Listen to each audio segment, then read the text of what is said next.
Et aujourd'hui, nous allons commencer par voir ensemble la cosmogonie égyptienne la plus importante, celle qui était centrée sur la ville d'Héliopolis. Leur cosmogonie était basée sur un ensemble de 8 dieux et déesses à qui ils avaient attribué la création du monde. C'était l'Ogdoad d'Hermopolis. D'ailleurs, l'ancien nom de la ville était Khemlou, qui peut se traduire par la ville des 8. Hermopolis est le nom que les Grecs lui ont donné, qui signifiait ville d'Hermès. Le début de la création d'Hermopolis commence avec le même océan primordial aux eaux tourbillonnantes et chaotiques. La grande différence, c'est que dans ces eaux se trouvaient 8 dieux et déesses qui représentaient la nature de l'univers. Il y avait 4 paires de dieux et de déesses primitifs représentant la somme de l'existence avant la création. Il y avait 4 dieux à tête de grenouille et 4 déesses à tête de serpent. Les serpents et les grenouilles étaient des animaux souvent associés à l'eau et donc à cet océan créateur de vie. Il y avait Nun et Naunet qui représentaient l'eau, He et Hehet qui représentaient l'infini, Kek et Kauket qui représentaient les ténèbres, et finalement Amon et Amonet qui représentaient l'élément caché. Selon le point de vue hermopolitain sur la création, ces divinités seraient à l'origine du monticule de terre primitif sorti des eaux pour la toute première fois. Et justement, c'est sur ce monticule de terre qu'a fleuri un lotus, ou un œuf selon d'autres versions, à partir duquel le dieu du soleil avait émergé avant de s'élever très haut dans le ciel pour apporter la lumière dans le monde.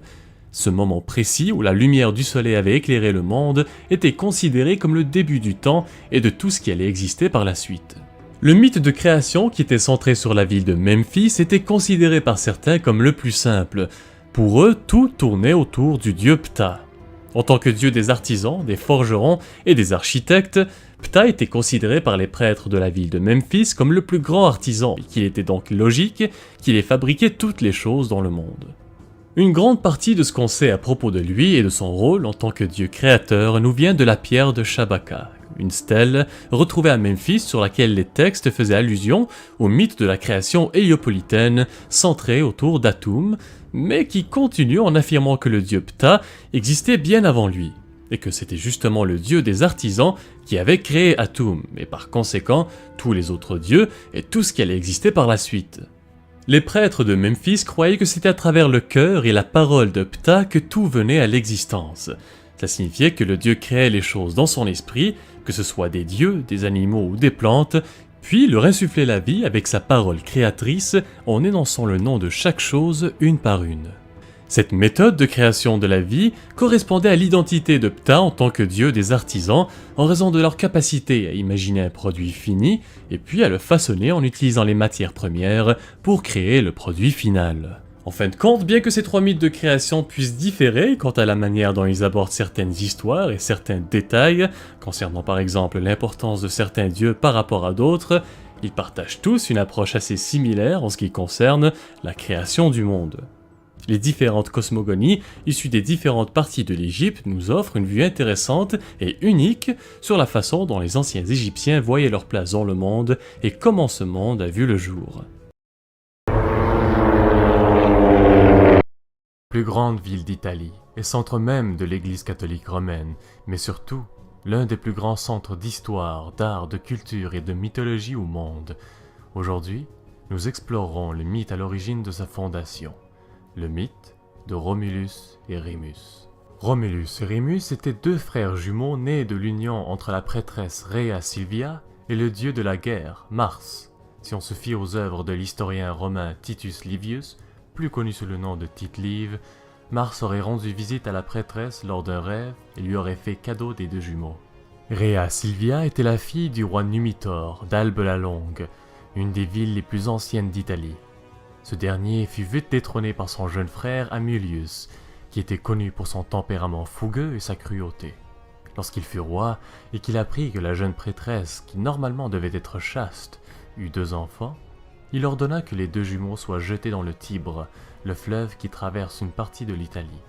Il craignait que les 2 enfants grandissent et qu'un jour, ils réclament leur juste place au trône. Au lieu de les noyer dans le fleuve, la servante à qui le roi avait donné cette tâche eut pitié d'eux, et elle mit les bébés dans un panier, puis elle les abandonna, laissant derrière elle le panier flotter sur le fleuve.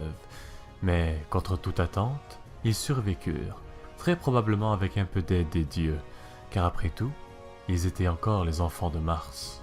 Selon la légende, le dieu du fleuve, Tibernus, calma les eaux de la rivière et fit en sorte que le panier contenant Romulus et Rémus ne se renversa jamais. C'est ainsi, avec l'aide de Tibernus, qu'un jour, le panier dans lequel les jumeaux flottaient se prit dans les racines d'un figuier sacré. C'est là, au pied de l'arbre, qu'ils furent découverts par une louve qui les adopta. La louve veilla sur eux dans sa tanière et les deux jeunes frères burent son lait pour survivre. C'est un peu plus tard que Romulus et Rémus furent découverts dans la tanière de la louve par un berger qui passait par là. Il se nommait Faustulus. Il ramena les deux jeunes enfants chez lui et les éleva comme les siens, avec sa femme, Acalarencia. Selon Tite-Live, ils grandirent parmi d'autres bergers et eurent une vie très campagnarde jusqu'à l'âge adulte. Par contre, ils se distinguèrent des autres de par leur habileté surprenante à diriger et à combattre. Romulus et Rémus étaient admirés de tous. Un jour, les jumeaux firent la rencontre de leur grand-père, Numitor, et celui-ci reconnut tout de suite les enfants de sa fille. Ensemble, ils retourneront à Albe la Longue et tueront Amulius, et restaureront Numitor sur le trône. Cependant, Romulus et Rémus voulaient fonder leur propre ville. Ils ne purent se contenter de rester à Albe la Longue. Ils décidèrent alors de fonder leur ville à l'endroit exact où ils avaient été abandonnés lorsqu'ils étaient encore enfants. Romulus et Rémus avaient cependant deux opinions différentes quant à l'endroit exact où la ville devait être érigée. Alors, pour se départager, les jumeaux décidèrent de s'en remettre au présage. Ils se mirent donc sur deux collines différentes et observèrent le ciel. Rémus fut le premier à apercevoir 6 vautours dans le ciel, tandis que Romulus en vit 12. Le destin avait donc choisi Romulus, ce qui déplut fortement à Rémus. Romulus se mit alors à tracer les fondations de la ville en commençant par l'enceinte. Au même moment, Rémus, qui était encore amer après n'avoir pas été favorisé par les présages, se moqua de l'enceinte de la ville. Il voulait prouver à son frère que l'enceinte n'était pas assez sécuritaire et traversa donc celle-ci d'un seul bond. Furieux et animé par la rage, Romulus tira son épée de son fourreau et tua son frère sur le coup de la colère. Romulus entreprit alors seul la construction de la ville qu'il nomma Roma, d'après son propre nom. C'est ainsi, selon la légende, que la ville de Rome fut créée, et que Romulus en devint le premier roi.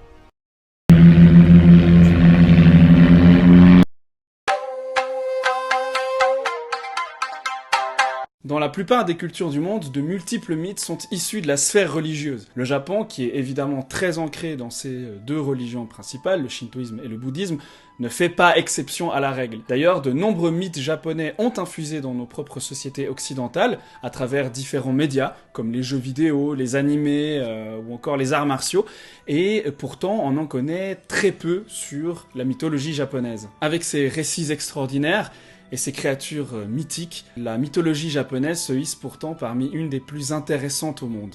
Tissage complexe de légendes et de divinités, la mythologie japonaise tire ses racines du shintoïsme et s'exprime à travers des textes sacrés, tels que le Nihon Shoki ou encore le Kojiki. Ce recueil antique, rédigé en 712, est le plus ancien de l'histoire japonaise et traite des anciennes légendes concernant la genèse du monde.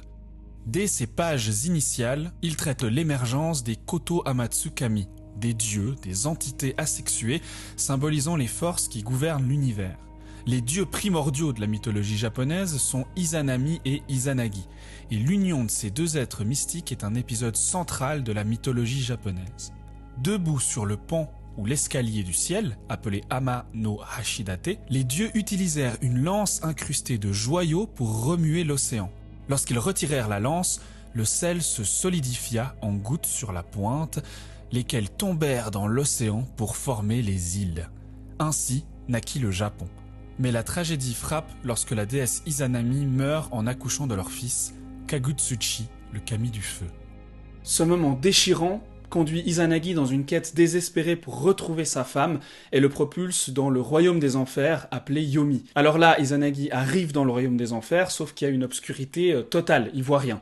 Donc il va prendre son peigne, enflammer une des broches de son peigne, commencer un petit peu à distinguer les formes et contours autour de lui, et là il va voir sa femme, mais elle va être complètement putréfiée, un corps vraiment en putréfaction, et il va s'apercevoir qu'en fait elle veut le garder avec lui ici, dans les enfers, dans le royaume de Yomi. Donc il va tenter de s'enfuir, et sa femme va le poursuivre en lui promettant une chose, c'est de tuer chaque jour 1000 individus, ce à quoi Izanagi va demander à son peuple d'enfanter 1500 enfants chaque jour, et c'est ainsi, selon la légende, que serait né le cycle de la vie et de la mort.